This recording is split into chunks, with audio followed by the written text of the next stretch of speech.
আমরা সুনামকে ছেড়ে আমরা হচ্ছে অন্য জায়গায় ভর্তি হয়েছি। তো গাইস আমার খালি প্রত্যেকদিন গাড়িটা খালি খারাপ হয়ে যাচ্ছে, দেখো এই লিক হয়ে যাচ্ছে, কোনোদিন প্লাগ নষ্ট হয়ে যাচ্ছে, মোবিল শেষ হয়ে যাচ্ছে,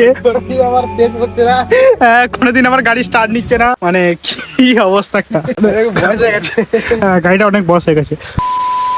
তো hello guys, back to another blog. আজকে আমরা যাবো একটু কলেজে, অনেকদিন পর যাবো, এই তো প্রত্যেক দিনই যাই কলেজে, ঠিক আছে। তো এই মুখটা একটু দেখা একটু দেখি, এই হচ্ছে প্রত্যেক দিনই যাই, আর আমি হচ্ছে মাসে একবার করে যাই, ঠিক আছে। চলো আজকে কলেজে দেখা হচ্ছে তোমার সাথে। তারপর তাড়াতাড়ি করে মুখটা ধুয়ে আমরা বেরিয়ে গেলাম গ্যারেজের দিকে। আর আমাদের গাড়িটা প্রত্যেকদিন কেন জানি না খারাপ হয়ে যাচ্ছে, খালি খারাপ বলতে সামনের চাকা একদম হাওয়া ছিল না, তারপর সামনের চাকা হাওয়া দিয়ে আমরা তাড়াতাড়ি করে বেরিয়ে গেলাম, জানি না কখন যে বৃষ্টি নামিয়ে দেবে। তো গাইস এখন আমরা তেল ভরাবো, গাড়িতে একদম তেল নিয়ে ফুল আপ করতে হবে, এখন ফুল করে দেবো একদম ভিডিওগুলো, ঠিক আছে। তারপর আমরা বেরিয়ে পড়বো গুটি গুটি পায়ে। তারপর আমরা 200 টাকা তেল ভরে সোজা বেরিয়ে পড়লাম কলেজের দিকে। আর এনারা বলছে সামনে পুলিশ ধরছে, আর আমাদের কাছে হেলমেটও নেই। তারপর আমরা একটা বুদ্ধি বার করলাম, দিয়ে একটা বাইপাস ধরলাম। তো গাইস এখানে হচ্ছে পুলিশ ধরে, ঠিক আছে, তার জন্য আমরা একটা বাইপাস নিয়ে নিছি।